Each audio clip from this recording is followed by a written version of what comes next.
you ever feel like your brain's stuck in a loop every time you try to speak English? Like you hear a word, translate it, process it, translate it back, then by the time you're ready to say something, the conversation's already over? Yeah. Welcome to the club. This is Monday English Podcast, where your grammar fears go to die, and your excuses? We roast those for breakfast. If you're new here, congratulations. You just stumbled into the one place that's not going to pat you on the back for knowing the word apple. We're here to break the cycle. No sugar, no hand-holding, just the raw, ugly truth about why you still can't think in English and what you need to do to fix it. Now, today's episode, it's gonna hurt, but in that good post-workout kind of way. It's called Think in English, or at least try. Because let's be honest, some of you haven't even tried. You're still stuck translating everything in your head like you're some kind of walking, talking Google Translate. And worse, you're proud of it. Like, I'm just careful with my words. No, you're just scared to mess up. But here's the kicker. Thinking in English isn't just for language nerds or geniuses. It's for anyone who's tired of speaking at the speed of a snail with stage fright. If English feels like a foreign object in your brain, it's time to make it feel like home. Not tomorrow. Not when you're ready. Now. Because the truth, you've been dragging your feet, waiting for the perfect moment, the perfect sentence, the perfect brainwave. Spoiler, it's not coming. And if you don't believe me, stick around. We're about to tear this whole thinking in your own language habit apart, one uncomfortable truth at a time. Let's get into it. Here's the thing. You're bad at thinking in English. I know. Ouch. But someone's got to say it, so let's rip that Band-Aid off right now. You're not bad because you're stupid.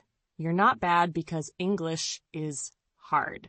You're bad because your brain is lazy, and it's clinging to your first language like a security blanket. It's warm, it's familiar, it's easy. But guess what? Easy doesn't get you anywhere. Easy keeps you stuck translating every damn sentence in your head like you're preparing for the United Nations. And by the time you figure out how to say, I want coffee, you've already died of thirst. That's why your English feels slow, robotic, awkward. Because it's not English. It's a translation project. And not a good one. Your brain doesn't trust English yet. It treats it like a stranger. Like someone you say hi to, but never actually talk to. It's all surface, no depth. And it's because you've trained it that way. Every time you hear something in English, your brain runs straight back to your native language for help, like a kid calling mom because they don't know what to do. But here's the reality. If you want to get good at thinking in English, you have to stop calling mom. You have to sit with the discomfort of not knowing the exact word, the perfect grammar, the flawless sentence, because that's how you learn. That's how your brain gets stronger. You think kids worry about grammar when they're learning to speak? No. They just blurt out whatever garbage comes to mind, and somehow it works. You understood I want candy, didn't you? Yeah. Because it wasn't about being perfect. It was about communicating. And your brain, right now, is too busy trying to be perfect to actually communicate. Thinking in English feels impossible because you've been feeding your brain the lie that it's safer to translate. That if you just give it a few more months, a few more years, a few more vocabulary lists, then you'll be ready. But you're not fooling anyone, especially not yourself. You've been preparing for years and still can't think in English without sweating. So maybe, just maybe, it's time to stop preparing and start doing. Time to stop translating and start trusting that your brain can figure it out. If you let it, if you force it to, because your brain won't change unless you make it. And yeah, it'll fight you at first. It'll resist. But push through that noise and you'll come out on the other side thinking, why didn't I do this sooner? Let's talk about the lies. The ones you keep telling yourself. The sweet, cozy, comforting little lies that make you feel better about why you still can't think in English without having a mini panic attack. First up, the classic. I need to know more words before I can think in English. Oh, really? You sure? Because I've seen toddlers run their mouths with about 50 words, and somehow they get their point across just fine. You don't need to know 1,000 words. You need to actually use the ones you already know. But nah, you're out here collecting vocabulary like Pokemon cards, thinking one day you'll be ready. Spoiler, you won't. Knowing words doesn't mean you can use them. Knowing words doesn't make you fluent. It just makes you a walking dictionary with no Wi-Fi. Then there's the second lie, the one that really gets under my skin. I can't think in English because I'm not good enough yet. Oh, poor you, not good enough? Who told you that? Your English teacher from 10 years ago who made you cry over verb tenses? Or maybe it's just you being your own worst critic. Here's a secret. No one is good enough at first. That's kind of the point. You get good by doing it badly over and over again until one day you don't suck anymore. But no, you'd rather wait, right? Wait for that magical day when suddenly you wake up thinking in perfect English, sipping tea, and quoting Shakespeare. Keep waiting. Let me know how that works out for you. And oh, this one's gold. It takes too much effort to think in English. Wow. Effort?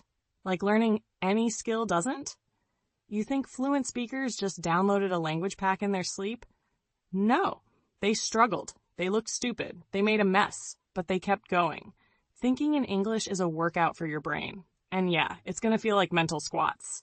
But the only way out is through. You don't want to put in the effort? Fine. Stay where you are. Just don't pretend it's because you can't. It's because you won't. And that's the truth. The brutal, annoying, obvious truth you've been avoiding. Thinking in English is hard, but lying to yourself about why you're not doing it, that's even harder in the long run. All right, now that we've destroyed your excuses, let's talk about how to actually start thinking in English without wanting to punch a wall. Because, yeah, it's hard, but it's not impossible. Your brain is lazy, not broken. It just needs a little push. Or a kick, honestly. First, look around you right now. I don't care where you are. Your room? The street? Some depressing office? Fine. Start naming everything in English. Out loud, in your head, doesn't matter. This is a chair. That's my phone. These are my regrets. Whatever. Just stop letting your brain sit there doing nothing. Get it moving. You think that's stupid? Good. It's supposed to feel stupid. Stupid works. Next, start narrating your life like you're in some terrible reality TV show. You're brushing your teeth? I am brushing my teeth because I have a meeting and I don't want to kill anyone with my breath. You're making coffee? I'm making coffee because life is meaningless without caffeine. Yeah, I said it.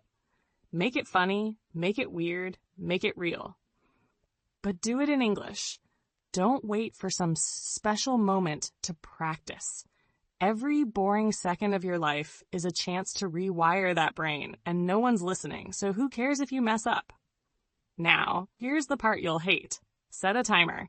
1 hour a day. No thinking in your language. I mean it. Not one thought. Not one sneaky little phrase.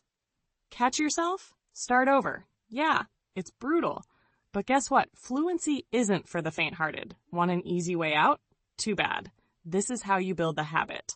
And once you start catching yourself, you'll realize just how often your brain betrays you, running back to your native language like a coward. But not anymore. Also, write your damn to-do list in English. Simple. Buy milk, call mom, survive Monday. You get it. Use your phone in English. Change the settings. Rename your folders. Talk to your pet in English. They won't judge you. They don't even know what day it is. The point is, you've got to create an English world, even if it's just in your head. Because waiting for the perfect opportunity to think in English is like waiting for a bus that's never coming. Build your own bus. Drive it badly. But drive it. Here's the part no one tells you. When it feels awkward, when it feels like your brain is melting, That's when you're doing it right. Thinking in English isn't supposed to feel natural at first. It's supposed to feel like you've just been dropped into a foreign country with no map, no money, and no clue. That confusion, that frustration, that's the magic happening. That's your brain trying to rewire itself. And trust me, it's not going to throw you a party while it's happening. It's going to fight you. It's going to scream at you to switch back to your comfy, cozy language. But don't give in. That weird, uncomfortable feeling is where the growth is. It means your brain is actually working for once, not just coasting on autopilot. You think fluent speakers didn't go through this? Please. Everyone who speaks English well has gone through the same brain fog, the same clumsy sentences, the same "why am I doing this to myself" moments. It's part of the deal. I've seen people freeze mid-sentence, forget words they've known for years, and still keep going. And that's why they get better. Because they didn't stop when it sucked. They leaned into it. They laughed at themselves, shook their heads, and tried again. You want to know the real secret? The people who get fluent aren't the ones who never feel awkward. They're the ones who feel awkward all the time and just don't care anymore. You've got to be willing to sound dumb, to feel slow, to mess up in the most ridiculous ways. That's the tax you pay for fluency. You're not special because you struggle.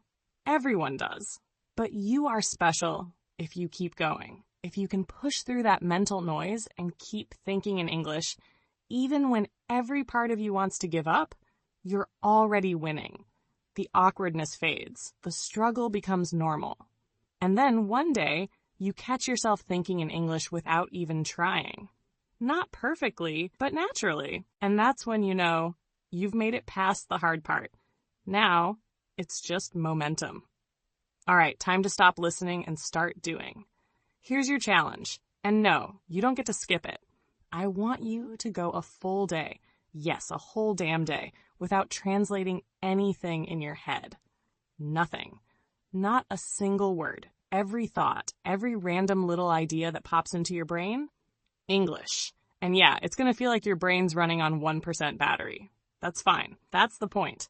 You've been babying yourself too long. Now it's time to see what happens when you actually push. Think in English when you wake up.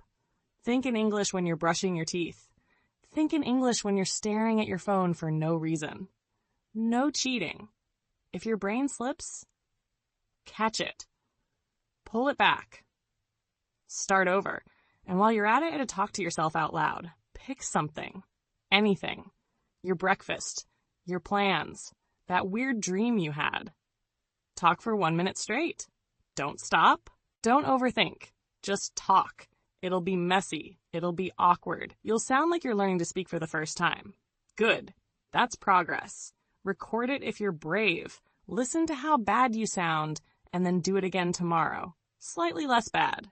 That's how you win. And don't come at me with "I don't have time." You had time to scroll TikTok for an hour. You have time to think in English. You just don't want to. But now, you don't have a choice. If you really want to get better, if you really want to stop feeling like a language zombie every time someone says hello, then do this. One day. No translations. All English. Post in the comments what your brain tried to say in English today. I want to see the chaos. I want to see the effort. You can't just sit here and listen to me roast you and not do anything. That's not how we work here. You've been warned. So go. Think in English. Fail at it. Laugh about it. Then try again. Because this is where fluency starts. Not in some classroom, not in some boring grammar book, but right here. In the mess, in the noise, in the struggle. See you in the next episode.